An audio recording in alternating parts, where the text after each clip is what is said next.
Di depanku di balik semak-semak nampak pohon tua yang sangat besar. Kulit kayunya berwarna putih. Sulur-sulur panjang mirip rambut jatuh di sana-sini dari dahan-dahan raksasanya. Yang pertama kulihat adalah pocong yang muncul dari balik pohon itu. Jantungku seketika berdesir pelan. Namun aku pasrah, menyadari aku tak bisa lari dengan kaki seperti ini.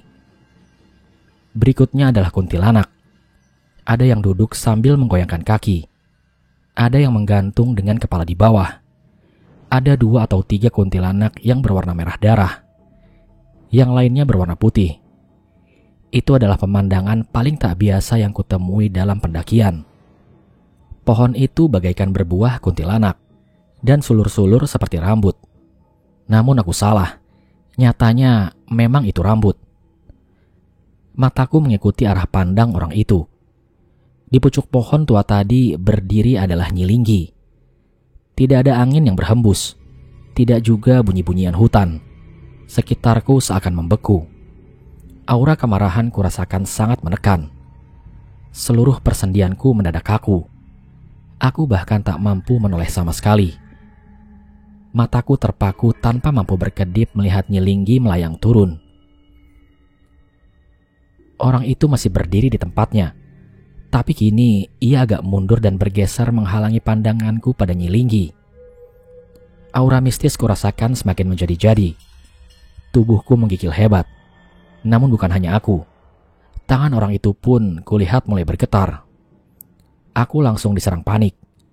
Bagaimana kalau orang itu memilih kabur dan meninggalkanku dengan kaki yang tak mampu untuk digerakkan? Aku merinding. Untuk pasrah pun aku tak mampu. Aku tidak ingin mati di tempat seperti ini. Mendadak kabut tipis terlihat bergerak turun dari tanjakan terjal di sebelah kananku. Sementara di kiriku entah jalur turun atau jurang. Aku tak mampu lagi mengingat aku ada di mana. Arah itu bagai terputus begitu saja ditelan kegelapan rimbunan pohon dan ranting yang saling menyilang. Sesuatu tergantung terbalik di dahan ranting itu. Kepala dan tangan terkulai ke bawah. Wajahnya tertutup rambut. Tapi aku merasa matanya menatap lekat ke arahku. Aku bahkan sudah tak mampu lagi untuk bereaksi. Saat bau pandan tercium semakin kuat, aku sudah nyaris tak peduli. Mungkin memang hidupku sudah tak lama lagi. Namun aku mengingat Ayu. Aku merasa bersalah karena hampir menyerah. Andai waktu itu aku tak mengajaknya untuk mendaki Cermai. Seketika dadaku kembali hangat. Ada setitik semangat yang muncul. Aku sudah sejauh ini. Aku mesti berhasil dan kami berdua harus kembali ke Jakarta. Kembali ke kehidupan normal yang biasa. Seiring ketenangan yang muncul, kakiku kembali mampu bergerak walau lemah. Perlahan ku coba berdiri. Rupanya itu hanya ketenangan palsu. Aku kembali terjatuh. Kakiku terlalu lemah untuk berdiri. Dengan tangannya yang gemetar, orang itu memberikanku aba-aba untuk diam. Dengan wajah pucatnya, Nyilinggi berdiri di sana, hanya terpisahkan oleh jalur dan dia mematung. Di atasnya di dahan-dahan pohon, kuntilanak bergerak dengan ganjil. Di tengah ketegangan yang memuncak, telingaku mendengarkan sesuatu. Suaranya berasal dari arah bawah jalur. Mataku membelalak ketika sesuatu itu akhirnya muncul. Itu adalah suara rombongan beberapa pendaki yang naik malam. Orang yang terdepan nampak membawa keril ukuran besar, membuat jalannya membungkuk. Di belakangnya mengekor 2 orang lainnya. Jalannya terseok dan tampak kepayahan. Aku tegang menyaksikan mereka melintas pelan di antara orang itu dan Nyilinggi. Namun seperti pendaki sebelumnya, mereka pun nampak tak melihat kami. Semua mata menatap para pendaki itu. Bola mata Nyilinggi bergerak mengikuti arah langkah pendaki terakhir yang tiba-tiba berhenti. Jantungku melecos mendengar pendaki itu berteriak memanggil kedua temannya. Setan! Istirahat dulu sebentar. Capek banget gua. Dengan takut-takut ku beranikan diri melihat Nyilinggi. Aku ngeri membayangkan reaksinya mendengar ocehan tidak sopan barusan. Dengan pelan dan terpatah-patah, kulihat wajah Nyilinggi menoleh ke arah pendaki itu. Matanya merah dan jelas nampak marah. Aku komat-kamit berdoa supaya pendaki itu segera pergi. Namun, ia masih diam di sana. Tangannya bertumpu pada trekking pole. Dia kelihatannya sedang mengatur nafasnya yang kembang-kempis. Dua temannya berdiri menunggu tak jauh di atasnya. Dan salah satu dari mereka pun berteriak, "Tanggung, dikit lagi. Nanti ngecamp di tanjakan Seruni aja." Seorang yang lainnya pun menambahkan, "Udah gua bilang, lebih enak lewat jalur Palutungan kalau naik. Turunnya baru lewat Linggarjati. Lu ngeyel kalau dibilangin." Pendaki terakhir itu tertawa-tawa kurang ajar sambil berkata, "Sama aja lah lewat mana. Ini emang gunung gak bener. Semua jalurnya nyusahin. Gunung brengsek." Dalam sekejap suasana berubah. Udara seakan sedingin es. Tangan pucat Nyilinggi pun bergerak. Tampak mengancam dengan kuku-kukunya yang runcing dan hitam. Sesosok bayangan hitam bergerak cepat dan menabrak pendaki itu yang sama sekali tak menyadari situasi. Aku menunggu dengan tenang apa yang akan terjadi. Namun sosok hitam yang masuk ke tubuhnya rupanya tidak langsung menampakkan efeknya. Ia masih tertawa-tawa dengan kurang ajar. Dengan jari-jarinya yang panjang, tangan Nyilinggi terulur sambil dia melangkah ke arah pendaki itu. Aku yang tak mampu bersuara hanya bisa menutup mulutku dengan tangan. Mataku membelalak lebar. Orang itu yang sejak tadi berdiri di depanku juga bergerak. Kulihat dadanya naik turun dengan cepat. Lalu tiba-tiba dia mengeram keras disusul suara auman harimau. Aku berteriak histeris sambil menutup telinga. Suaranya menggelegar bergaung-gaung menembus hutan. Beberapa sosok kuntilanak terlihat langsung menghilang. Ketiga pendaki itu jelas ikut mendengar auman itu berkali-kali. Ketiganya dengan panik berlari tunggang langgang. Langkah Nyilinggi terhenti mendengar auman barusan. Tanpa membalikan tubuhnya, wajahnya berputar menghadap orang itu. Matanya mendelik menakutkan. Sekarang dia bergerak ke arah kami. Orang itu tiba-tiba menjatuhkan diri. Badannya sekarang merangkak dan jari tangannya menancap ke tanah. Kembali terdengar geraman-geraman kecil dari mulutnya. Aku yang ketakutan semakin merapatkan diri ke pohon di belakangku. Tanganku gemetar hebat sambil menutup telinga. Sementara di depanku, orang itu dan Nyilinggi saling menatap. Bola mata Nyilinggi bergerak berpindah-pindah dengan cepat pada orang itu dan aku. Lalu tanpa membuka mulutnya, dia mengeluarkan suara yang kering dan dingin.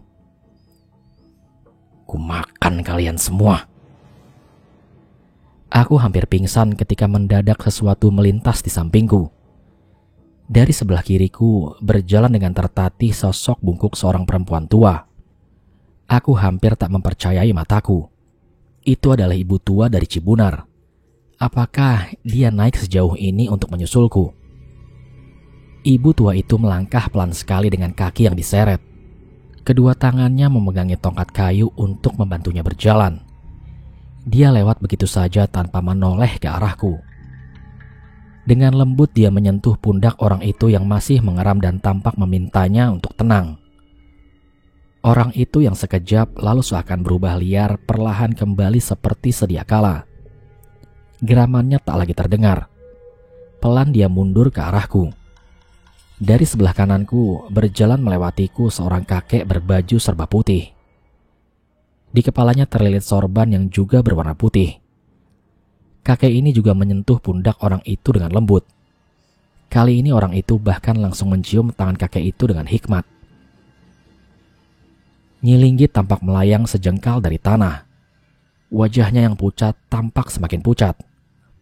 Bola matanya bergerak-gerak liar. Sebuah suara terdengar dengan marah. "Kalian!" Ibu tua itu menatap Nyilinggi, lalu dengan tenang memperhatikan ke sekeliling. Kakek putih itu sekarang berdiri di samping si ibu tua. Jubah putihnya tampak bergerak-gerak pelan, tertiup angin yang tiba-tiba berhembus dengan pelan. "Linggi," ucap si kakek dengan lembut. "Ada apa ini, Linggi?" Tanpa membuka mulutnya, Nyilinggi berteriak marah. "Jangan ikut campur, bukan urusan kalian." Matanya melotot, tapi dia bergerak mundur dengan perlahan. "Anak-anak ini harus mati." Aku menggigil mendengarnya. Ancaman itu ditujukan untuk aku dan Ayu. Tatapannya menancap dingin ke arahku. "Linggi, barang siapa membunuh seorang manusia, itu sama saja membunuh seluruh manusia." Kakek putih itu berkata dengan lembut sambil memutar-mutar tasbih di tangannya. Namun sekali lagi suara Nyilinggi terdengar menggelegar. "Barang siapa membunuh seorang manusia bukan karena orang itu berbuat kerusakan di muka bumi, maka seakan-akan dia telah membunuh manusia seluruhnya. Dan barang siapa yang memelihara kehidupan seorang manusia, maka seolah-olah dia telah memelihara kehidupan manusia semuanya." Nyilinggi tertawa-tawa mengerikan disusul sebuah bisikan. Al-Maidah ayat 32. Perlahan jarinya yang putih pucat terangkat dan menunjuk tepat ke arahku. "Anak ini telah berbuat kerusakan," bisiknya dengan pelan, namun terdengar jelas. "Mati jadi keharusan." Aku semakin menggigil ketakutan, sementara Nyilinggi tertawa-tawa semakin kencang dan terus-menerus meneriakkan satu kata. "Mati, mati, mati." Kedua orang itu kudengar mengulang-ulang istighfar sambil tak henti memutar tasbih. "Manusia tempatnya salah, Linggi. Memaafkan akan membuatmu lebih mulia. Maafkanlah kekhilafannya, Linggi." Kakek itu berucap pelan. "Jangan ikut campur," bentak Nyilinggi lagi. Tangannya tiba-tiba menunjuk ke arah kegelapan tempat kalong wewe menggantung sejak tadi. Mataku membelalak lebar. Tiba-tiba saja wajah kalong wewe tadi sudah ada di depanku. Tangan kanannya dengan cepat mencekik leher orang itu, sementara lidahnya menjilati wajahku. Aku menjerit ngeri melihat belatung bergerak-gerak di dalam mulutnya. Secepat kemunculannya, secepat itu juga hilangnya. Sabetan tasbih ibu tua hanya memukul ruang kosong. Kalong wewe itu sudah hilang diiringi suara cekikikan yang membahana dalam kegelapan. Orang itu terbatuk-batuk hebat sambil memegangi lehernya yang sekarang tampak menghitam. Sementara tubuhku gemetar tak terkendali. Nyilinggi melayang mendekat lalu hilang. Sosoknya muncul lagi di atas pohon. Hilang tapi tak pernah muncul terlalu dekat untuk mampu menjamahku. Aku dengan panik mencari-cari setiap dia hilang dan menatap dengan was-was setiap dia muncul. Tapi dimanapun ia muncul, matanya selalu terpaku menatap ke arahku tanpa ekspresi.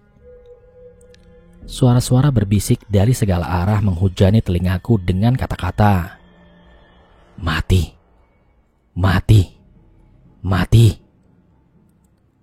Semakin erat kututup telinga, suara itu justru semakin jelas. Aku yang kalut berteriak histeris berusaha mengenyahkan suara-suara itu dari kepalaku.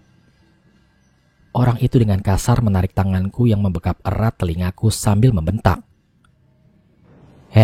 Istighfar, ingat Tuhan, lu orang Islam bukan?" Mataku membelalak menatap orang itu, dan mulutku dengan refleks mengulang-ulang istighfar. Tapi suara-suara di kepalaku justru semakin keras. Aku memukul-mukul kepalaku dengan panik berharap suara itu segera lenyap. Namun orang itu kembali membentakku. "Istighfar!" Suaraku bergetar lirih. "Astagfirullah, astagfirullah." Lebih keras. "Astagfirullah." Orang itu menampar pipiku dengan kencang sambil berteriak. "Lebih keras." "Astagfirullahalazim." Aku menjerit sejadi-jadinya sambil menangis. Dadaku turun naik dan nafasku tak beraturan. Orang itu dengan lembut menyentuh bahuku, dan ia pun tersenyum. Gak ada daya upaya kecuali dengan kekuatan Allah yang maha tinggi dan maha agung. Air mataku mengalir deras tak mampu kubendung. Bibirku bergetar pelan. Dalam isakku, istighfar terucap secara refleks. Seluruh tubuhku bergetar dengan hebat. Namun suara-suara itu sudah hilang. Kemudian orang itu menampar pipiku dengan pelan, dan senyumnya tersungging menghina. Dasar bocah. Kakek putih itu maju selangkah mendekati Nyilinggi yang kini melayang beberapa meter di depannya. Lepaskan anak ini, pergilah Linggi. Suara lembut kakek itu pelan tapi terdengar wibawa. Tangannya tak henti-henti memutar tasbih. Nyilinggi kemudian memiringkan kepalanya memandangi kakek itu dengan tajam, seakan tak mendengar. Dia tersenyum dan terus-menerus berkata dengan datar. Mati, mati, mati. Aku kembali meremas telingaku ketika tiba-tiba mendengar suara langkingan yang memekakan. Sosok menjijikkan kolong wewek tadi berdiri tak bergerak tepat di depan ibu tua. Tangannya yang dipenuhi dengan borok dan berkuku tajam tergantung di udara. Di depannya dengan mata terpejam, ibu tua tampak berkomat kamit tanpa suara. Semakin cepat ibu tua itu memutar tasbihnya, makhluk itu menjerit semakin keras. Hingga akhirnya ibu tua itu membuka mata. Diiringi jeritan kesakitan, makhluk itu terbakar habis menjadi abu. Nyilinggi melihat kejadian itu dengan diam. Kemarahan nampak di tangannya yang bergetar. Aura murkanya meledak dalam keheningan. Perlahan bibirnya yang selama ini tertutup kini pelan-pelan terbuka. Sebuah kalimat yang dia katakan berikutnya langsung membuat kakek putih itu waspada. Nyawa dibayar nyawa. Kakek putih itu tampak mengatakan sesuatu kepada ibu tua. Dengan hikmat, ibu tua itu mendengarkan, disusul dengan anggukan. Perlahan dia menoleh kepada orang itu yang sedang memegangi lehernya yang menghitam. Tanpa mengatakan apapun, dia hanya mengangguk. Tapi nampaknya orang itu pun mengerti. Dia memapahku untuk berdiri. Rupanya kami diminta untuk segera turun dan meninggalkan kakek putih itu dengan Nyilinggi. Sebelum pergi, kulihat ibu tua itu mencium tangan si kakek. Dengan lembut, kakek putih itu menepuk pundaknya. Disusul orang itu yang tidak hanya mencium tangannya, tapi juga bersimpuh andai saja tak ditahan oleh si kakek. Dan seperti itu juga kepada ibu tua. Kakek ini pun menepuk pundak orang itu. Tinggal aku yang tak tahu harus berbuat apa. Akhirnya aku pun mengikuti keduanya, mencium tangan kakek putih itu dan tangan beliau begitu lembut dan harum. Dengan hanya menciumnya, membuatku merasa aman. Sambil membelai rambutku, ku dengar ia berkata dengan pelan. Kamu pulang. Jadikan ini sebagai pelajaran. Jaga tingkah laku dan tutur kata dimanapun kamu berada. Aku hanya bisa mengangguk pelan.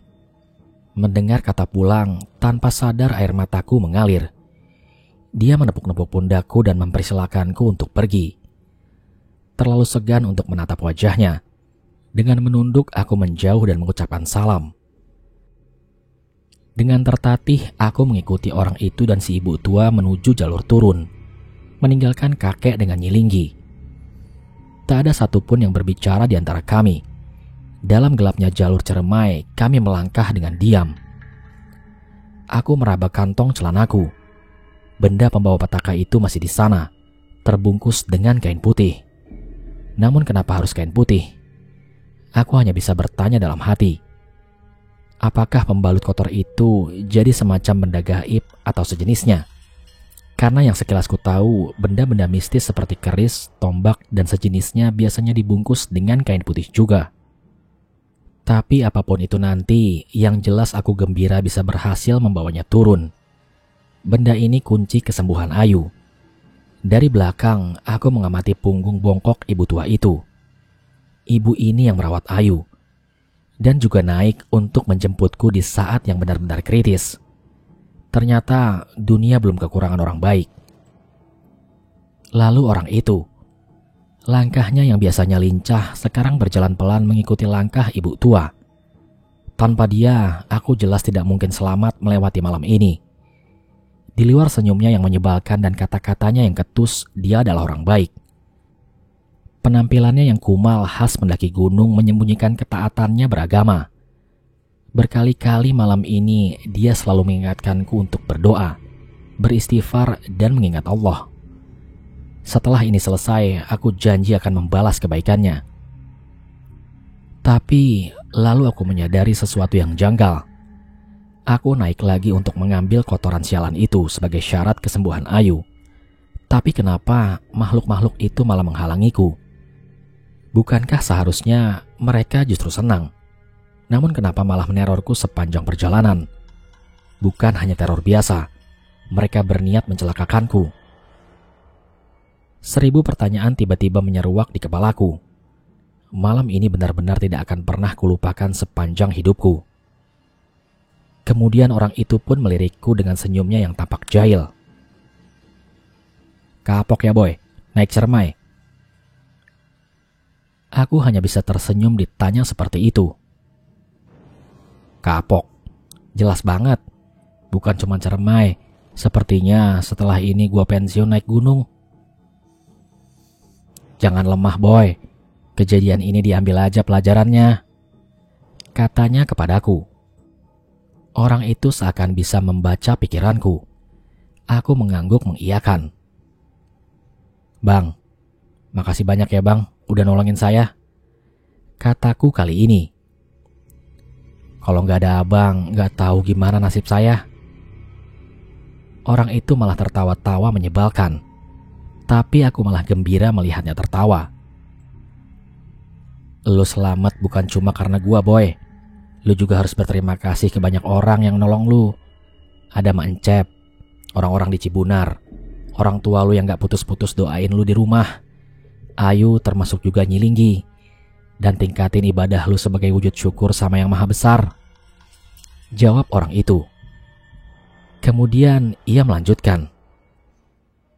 Ada maksud dari setiap kejadian boy. Maksudnya gimana bang? Tanyaku tak mengerti. Jangan jadiin ini pelajaran pribadi lu. Ceritain ke teman-teman lu. Ceritain ke banyak orang. Kalian manusia gak hidup sendiri. Ada makhluk lain yang berbagi dunia dengan kalian. Berhentilah melakukan kerusakan di bumi ini. Iya bang, balasku dengan singkat.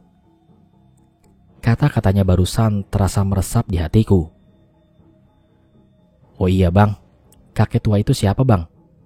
Tanyaku. Orang itu cuma tersenyum. Tampaknya keingintahuanku tidak akan menjawabnya dengan mudah. Kolong wewe tadi gimana nasibnya ya bang? Tanyaku kepadanya lagi. Mati, jawabnya dengan singkat.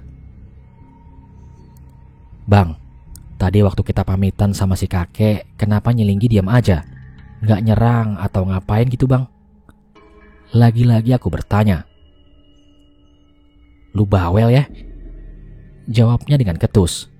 Tapi dia tetap menjawab. Mengambil kesempatan di saat orang lengah bukan perbuatan terpuji boy. Emang lu pikir Nyilinggi siapa? Manusia? Aku mengamini jawabannya sekaligus merasa malu. Bahkan makhluk gaib pun bertata krama dan sopan santun. Kini jalur yang kami lalui mulai terbuka agak lebar dan cenderung datar. Kabut tipis melayang di antara semak dan pepohonan. Aku agak merasa aneh melihat kabut dan kegelapan tanpa kemunculan hantu apapun. Apakah aku jadi terbiasa? Mungkin itulah mengapa orang itu terlihat biasa melihat penampakan segala setan di gunung ini. Tanpa terasa kami sudah sampai di Condong Amis, tempat pertama kali aku bertemu orang itu. Ibu tua itu berjalan ke arah pondokan kosong. Mungkin dia ingin beristirahat sebentar, dan kami pun mengikutinya di belakangnya. Namun saat baru saja melepas lelah di pondokan ini, tiba-tiba leher dan pipiku bekas cekikan kolong wewek tadi kembali berdenyut-denyut. Aku mengusap pelan leherku, terasa sangat perih. Tapi rasa sakit itu semakin tak tertahankan. Orang itu membaringkanku di lantai pondokan. Di sampingku ibu tua itu memijit telapak tangan kananku sambil mulutnya berkomat-kamit. Kepalaku mendadak terasa sangat berat. Namun ku dengar orang itu berbicara kepadaku. Tak seperti biasanya, suaranya terdengar lembut. "Boy, sering-sering tengokin gua di sini ya." Kulihat orang itu melepas pin dari kerilnya dan meletakkannya di tangan kiriku. Aku hanya bisa menggenggamnya tanpa bisa melihat. Pandanganku mulai kabur. Hal terakhir yang kuingat adalah gema azan subuh.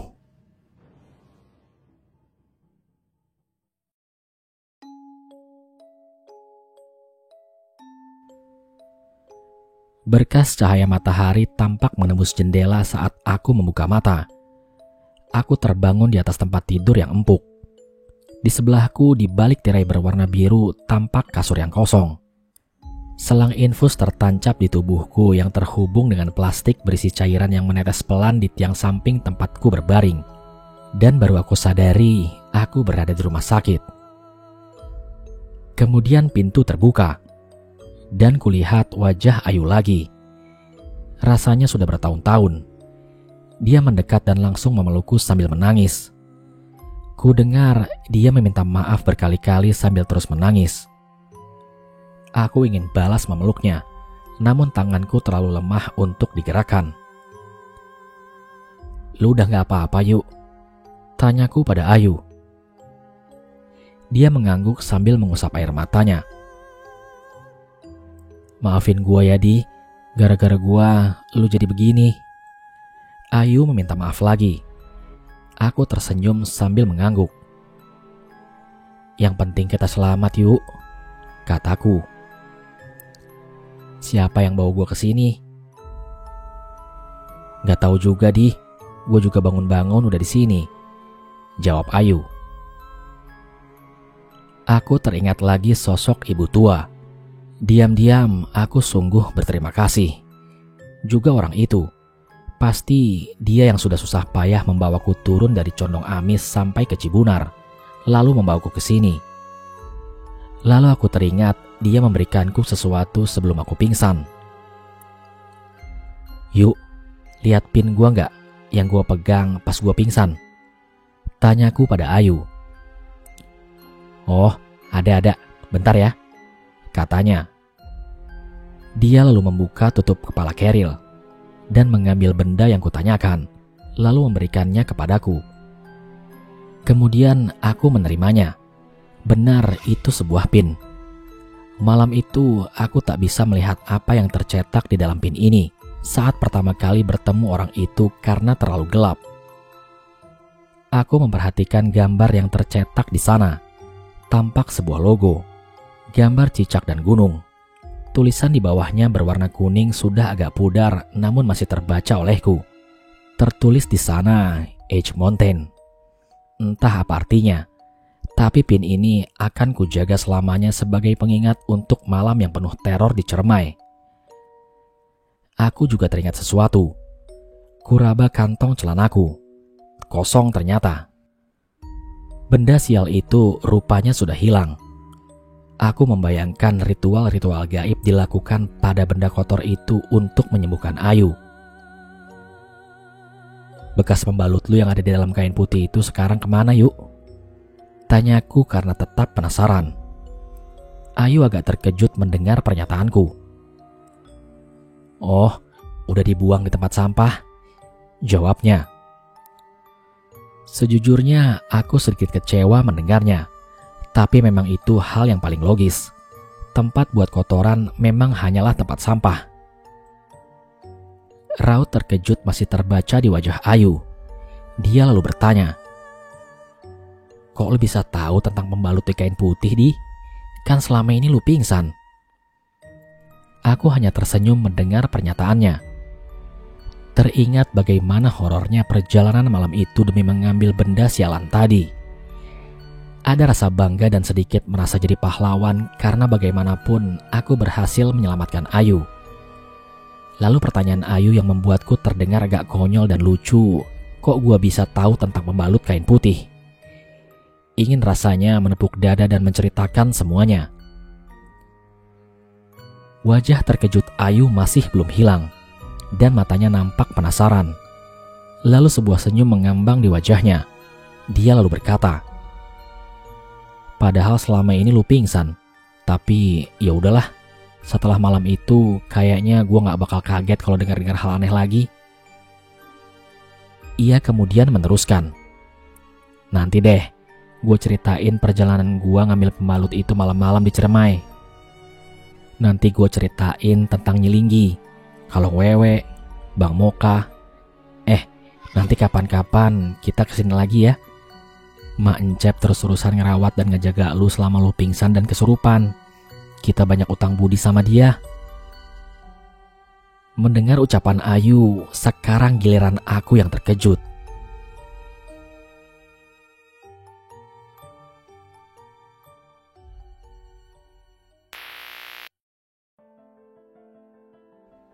Sekian cerita haid di Ciremai dari sudut pandang Adi. Sesuai janji saya, dalam beberapa hari ke depan saya akan menceritakan cerita haid di Ciremai lewat sudut pandang Ayu. Jadi pastikan kalian sudah subscribe channel ini dan menyalakan lonceng notifikasinya agar selalu mendapatkan update cerita terbaru dari channel ini. Sampai di sini dulu perjumpaan kita kali ini. Sampai bertemu pada episode selanjutnya. Saya Aldi pamit undur diri dari hadapan kalian. Wassalamualaikum warahmatullahi wabarakatuh.